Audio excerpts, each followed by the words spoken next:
મિત્રો આજે એક હેવી જગ્યાએ એવું છું ને જ્યાં ગુજરાતનો કોઈ પણ ક્રિએટર આવે નહીં, મારી મૂસું પડવી નાખું. જો કોઈ પણ ક્રિએટર આ જગ્યાએ આવીને તમને આવા દર્શન કરાવે ને તો વિડીયોને તમે કન્ટિન્યુ જોઈ રાખજો ભાઈ. એક એવી જગ્યાએ હું ડુંગરમાં આવ્યો છું કે જેની કલ્પના કોઈ પણ માણસ કરી ન શકે. આવો પહેલાં હું તમને બતાવું. જો ભાઈ, આ મહાદેવનું શિવલિંગ છે અને આ શિવલિંગ ઉપર દોસ્તો ગુજરાતનો એક કોઈ ક્રિએટર આ જગ્યાએ તમને આવીને આવા દર્શન નહીં કરાવે એની મારી ગેરંટી છે.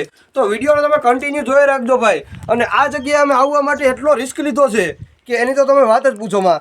પહેલાં તમે આ ડુંગર વિસ્તાર જુઓ ભાઈ, આ ડુંગર વિસ્તાર જુઓ કેટલા અમે ઊંચા ચડીને આવ્યા છીએ માથે. જો આવી જગ્યાએ ભાઈ આવું બહુ મુશ્કેલી હોતું હોય છે, બરાબર.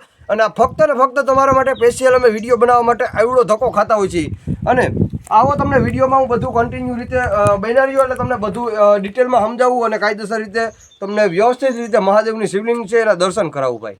જો મિત્રો જોઈ લેજો, આ મહાદેવનું શિવલિંગ છે અને ડુંગરની વચ્ચોવચ ભાઈ ઓટોમેટિક પ્રગન થયું છે અહીંયા. અને આ જગ્યાએ આવું ભાઈ ગુજરાતનો એક કોઈ ક્રિએટર આવે નહીં. જ્યાં મિત્રો જોઈ લેજો, અહીંયા પીવા માટે પાણી પણ નથી. અમે આ 5 મૂંગિયા લઈ આવ્યા છીએ, અહીં ભરીને મૂક્યા છે, બરાબર. જે લોકો આવે કોઈ પણ જો માણસ તો એને પીવું હોય તો કાંઈ વાંધો નથી.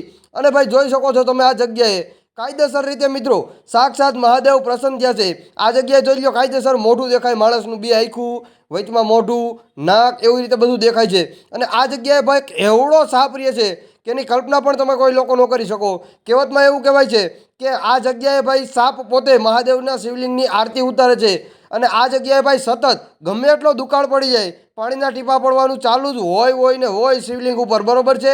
અને અત્યારે ભાઈ આ જગ્યાએ એટલી મજા આવે કે એની વાત જ પૂછોમાં. અને મિત્રો ખરેખર આ ડુંગર ઉપર આવવું એ સૌથી મુશ્કેલીની ઘડી કહેવાતી હતી. અને એ જગ્યાએ આવવા માટે અમારા અરે ઘણી બધી ઘટના પણ બની છે, એનો પણ હું વિડીયો તમને એન્ડ ઉપર બતાવીશ. એવડો મોટો અમે પણ સાપ જોઈ લીધો હતો ભાઈ. અને આ મારા સાથે 2 કેમેરામેન પણ આવ્યા હતા.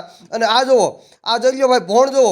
આ ભોણની અંદર જ મિત્રો સૌથી મોટામાં મોટો સાપ રહે છે, જેની કલ્પના આપણે કોઈ લોકો કરી પણ ન શકી. અને એ સાપ જે લોકો જોઈ જાય છે ને ખરેખર એને પણ વિચાર આવી જાય છે. અને આ જોઈ લો કાયદેસર મિત્રો, આવા ડુંગરમાં આવું તો તમે ક્યાંય દિવસ જોયું જ નહીં હોય. તો ખરેખર મિત્રો આ વિડીયો બને એટલો બીજા લોકોને શેર કરી દેજો. અને તમારો ભાઈ દર વખતે આવા અવનવી જગ્યાએ જતો હોય છે તમારા માટે સ્પેશિયલ વિડીયો બનાવવા માટે. અને આ જગ્યાએ ભાઈ કોઈ મંદિરમાં કોઈ પૂજારી નથી, કોઈ કરતો હરતો માણસ નથી, કોઈ આરતી કરવાવાળું માણસ નથી.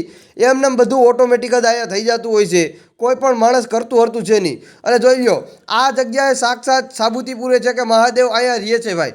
મહાદેવની અહીંયા સાક્ષી છે, હાજર હાજર. કોઈ પણ માણસ અહીંયા કાંઈ કરી ન શકે ભાઈ, એને ભાંગ પડી છે. અને હવે તમને બીજો હું ભણ બતાવું, અહીંયા પણ સાપ રહે છે, બહુ મોટો સાપ રહે છે. એ પણ તમે જો આ ઝાડની અંદર ભાઈ બહુ અતિશય મોટો સાપ રહે છે.